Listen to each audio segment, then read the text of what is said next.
കൊട്ടാരക്കരയിൽ പ്രതിമാ വിവാദമാണ് നടക്കുന്നത്. നിങ്ങൾ പ്രതിമകൾ വെക്കുന്നതിനൊന്നും ഞങ്ങൾ എതിരല്ല. പക്ഷെ അടിസ്ഥാന സൗകര്യമായ റോഡുകൾ ഉണ്ടാകണം. കൊട്ടാരക്കരയിൽ ബൈപ്പാസ് ഉണ്ടാകണം. സാധാരണ ആളുകൾക്ക് ചികിത്സാ സൗകര്യമായ മരുന്നുകൾ താലൂക്ക് ആശുപത്രിയിൽ ലഭ്യമാകണം. അവർക്ക് കിടത്തി ചികിത്സിക്കാനുള്ള അവസരം ഉണ്ടാകണം.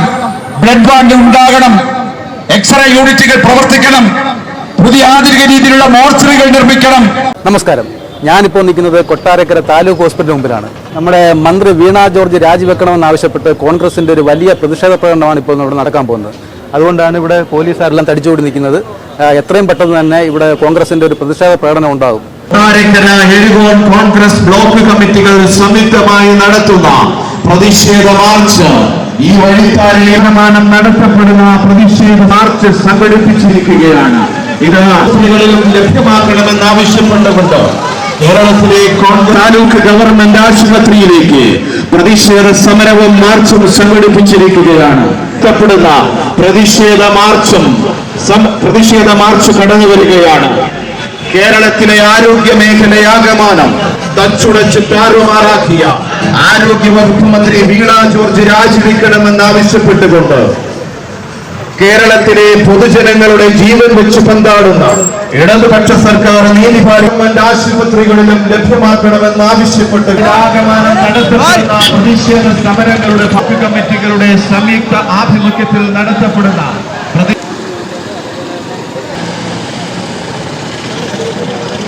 ഗവൺമെന്റ് ആശുപത്രിയിലേക്ക് എത്തിച്ചേർന്നിരിക്കുകയാണ്. കേരളത്തിലെ വാൽവിച്ചപ്പാടും നടത്തപ്പെടുന്നതിന്റെ ഭാഗത്ത് ഗവൺമെന്റ് ആശുപത്രിയിലേക്ക് കൊട്ടാരക്കരയുടെ ആഭിമുഖ്യത്തിൽ നടത്തപ്പെടുന്ന പ്രതിഷേധ സമരം കൊണ്ട് കേരളത്തിലെ പൊതുജനങ്ങളുടെ ജീവൻ വെച്ച പ്രതിഷേധ മാർച്ച് ഇതാ ഇവിടെ എത്തിച്ചേർന്നിരിക്കുകയാണ്. കേരളത്തിലെ ആരോഗ്യ വകുപ്പ് സമരഭടന്മാർ അണിചേരും ഇതാ ഈ താലൂക്ക് ആശുപത്രിയിലേക്ക് എത്തിച്ചേർന്നിരിക്കുകയാണ്. കേരളത്തിലെ ആരോഗ്യ മേഖലയാകമാനം തച്ചുടച്ച് താറുമാറാക്കിയ ആരോഗ്യ വകുപ്പ് മന്ത്രി വീണ ജോർജ് രാജിവെക്കണം. ജീവൻ രക്ഷാ ഉപകരണങ്ങളും മുഴുവൻ സർക്കാർ ആശുപത്രികളിലും ലഭ്യമാക്കണമെന്നാവശ്യപ്പെട്ടുകൊണ്ട് നൂറുകണക്കിന് കോൺഗ്രസ് താറുമാറാക്കിയ ആരോഗ്യ വകുപ്പുകൊണ്ട് കേരളത്തിലെ പൊതുജനങ്ങൾ താലൂക്ക് ഗവൺമെന്റ് ആശുപത്രിയിലേക്ക് എത്തിച്ചേർന്നിരിക്കുക. കൊട്ടാരക്കര താലൂക്ക് ഗവൺമെന്റ് ആശുപത്രിയിൽ എത്തിച്ചേർന്നിരിക്കുകയാണ്. അനുസരിച്ചുള്ള സമരമുറയാണ് നമ്മൾ നടത്തുന്നത്. പ്രതിഷേധം നമുക്ക് രേഖപ്പെടുത്താം. മുദ്രാവാക്യം പിടിച്ച പരമാവധി KN ബാലഗോപാൽ. ഒരു പരാജയമാണ് ഈ കൊട്ടാരക്കര കാലമായി ധനകാര്യമന്ത്രി കല്ലിടുന്നതല്ലാതെ കൊട്ടാരക്കരയിലൊന്നും ചെയ്യുന്നില്ല. ഇന്ന് കിട്ടിയ റിപ്പോർട്ട് നമ്മുടെ DC പ്രസിഡന്റ് ഇവിടെ എത്തിയിട്ടുണ്ട്. അദ്ദേഹത്തിന്റെ അറിവിലേക്ക് ഞാൻ പറയുകയാണ്. ഇവിടെ ഡയാലിസിസ് രോഗികള് ഏതാനും മിനിറ്റുകൾക്ക് മുമ്പ് നിർത്തിവെച്ച് പുറത്തിരിക്കേണ്ട അവസ്ഥയുണ്ടായി. ഒരു ട്രോമാ കെയർ പ്രവർത്തിക്കണമെങ്കിൽ അവിടെ രാത്രിയുടെ യാമങ്ങളിൽ ഏതെങ്കിലും ഒരാൾക്ക് അപകടം സംഭവിച്ച് തലപൊട്ടി നട്ടല് തകർന്ന് ഇവിടെ എത്തിയാൽ അവർക്ക് ഓപ്പറേഷൻ നടത്തണമെങ്കിൽ ന്യൂറോളജിസ്റ്റ് വേണം, അനസ്തറ്റിസ്റ്റ് വേണം, കാർഡിയോളജിസ്റ്റ് വേണം, ബ്ലഡ് ബാങ്ക് പ്രവർത്തിക്കണം, വെന്റിലേറ്റർ വേണം, CT സ്കാൻ വേണം, MRI സ്കാൻ വേണം, എക്സ്റേ വേണം, ബ്ലഡ് കൊടുക്കണം. എന്ത് സൗകര്യമാണ് മിസ്റ്റർ മന്ത്രി ഈ കൊട്ടാരക്കര താലൂക്ക് ആശുപത്രിയിലുള്ളത്? ഏതെങ്കിലും ഒരാൾക്ക് അപകടം സംഭവിച്ചാലും നെഞ്ചുവേദനയായി ഇവിടെ വന്നാൽ ഉടൻ റഫർ ചെയ്ത് അടുത്ത മെഡിക്കൽ കോളേജിൽ വിടുന്ന ഒരൊറ്റ പണി മാത്രമേ ഈ താലൂക്ക് ആശുപത്രിക്കുള്ളൂ. ഇവിടെ എക്സ്റേ കൂടെ കേടാകുന്നു.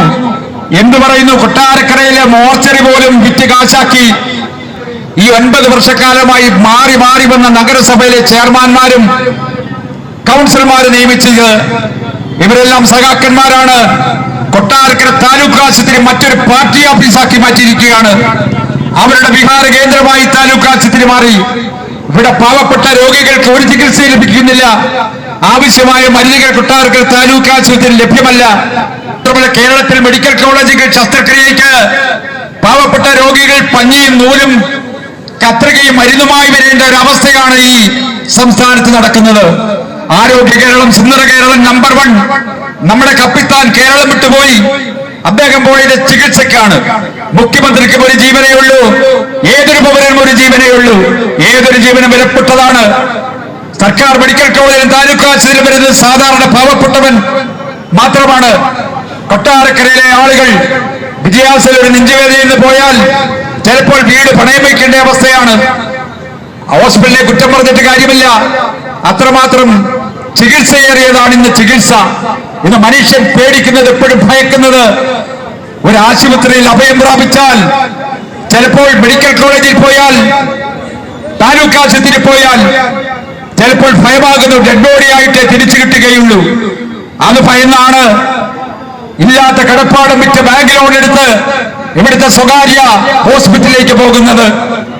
സജി ചെറിയാൻ പോലും പറഞ്ഞല്ലോ, ഒരു മന്ത്രി അദ്ദേഹത്തിന്റെ ജീവൻ രക്ഷിച്ചത് സർക്കാർ മെഡിക്കൽ കോളേജല്ല, ഇവിടുത്തെ സ്വകാര്യ ഹോസ്പിറ്റലിലാണെന്ന്. ഇത്രമാത്രം കെടുകാര്യസ്ഥത.